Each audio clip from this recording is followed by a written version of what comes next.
Good morning children, welcome to grade 5। आज हम लोग हिंदी साहित्य यानी हिंदी लिटरेचर पढ़ेंगे। बच्चों, हमारे भारत देश में अनेक त्योहार मनाए जाते हैं।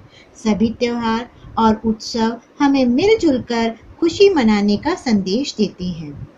हर पर्व का हमारी संस्कृति से गहरा संबंध होता है। कई राज्यों में कुछ उनके विशेष पर्व या उत्सव होते हैं, जैसे पंजाब में बैसाखी और बंगाल में दुर्गा पूजा बड़े ही धूमधाम से मनाई जाती है। तो आज हम ऐसे ही एक पर्व ओणम के बारे में पढ़ेंगे। पाठ 3 ओणम। तो आइए बच्चों, अब हम पुस्तक से पाठ पढ़ते हैं। भारत को त्योहारों का देश कहा जाता है। यहाँ वर्ष भर त्योहारों की धूम मची रहती है। ये त्योहार जनजीवन में चेतना, उत्साह और एकता का संचार करते हैं। दक्षिण भारत में केरल राज्य का एक विशेष त्योहार है ओणम। लगातार 3 माह की भारी वर्षा के बाद आकाश स्वच्छ और चमकीला नीला हो जाता है। तालाबों, झीलों, नदियों और झरनों में जल की बहुतायत हो जाती है। कमल और लिली पूरे सौंदर्य के साथ खिलकर महक उठते हैं। फसलें पककर झूमने लगती हैं।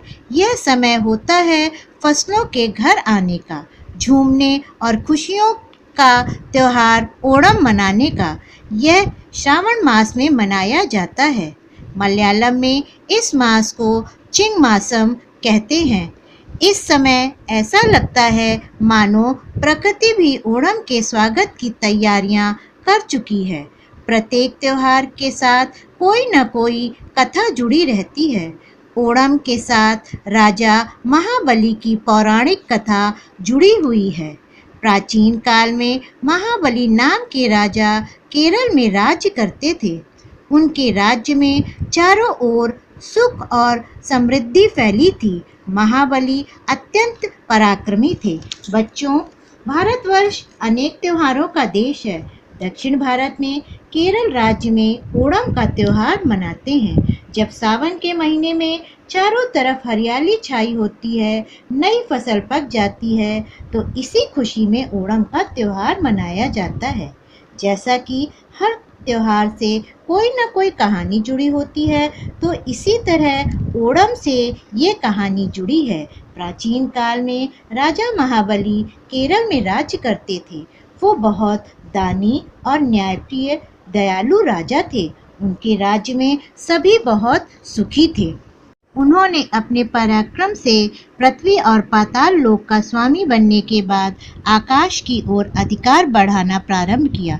देवराज इंद्र की प्रार्थना पर भगवान विष्णु ने वामन रूप धारण कर महाबली से दान में संपूर्ण पृथ्वी और आकाश मांग लिया तथा महाबली को पाताल लोक भेज दिया। राजा महाबली की प्रार्थना पर प्रसन्न होकर भगवान विष्णु ने उन्हें वर्ष में एक बार पृथ्वी पर अपने राज्य में आने का आशीर्वाद दिया। केरल वासियों का विश्वास है कि प्रत्येक वर्ष महाबली तिरुओणम के दिन केरल राज्य में आते हैं। इस दिन महिलाएं उनके स्वागत के लिए अपने घरों के प्रवेश द्वार विभिन्न प्रकार से सजाती हैं और रात्रि में दीप जलाती हैं।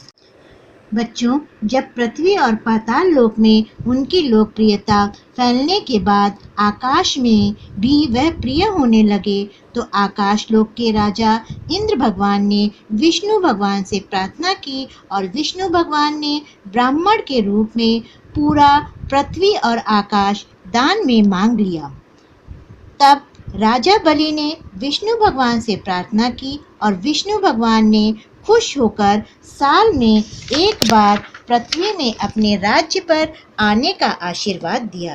तभी से केरल वासी यह मानते हैं कि इस दिन राजा बलि आते हैं और वो लोग उनके स्वागत में घर के प्रवेश द्वार को सजाते हैं और दिए जलाते हैं।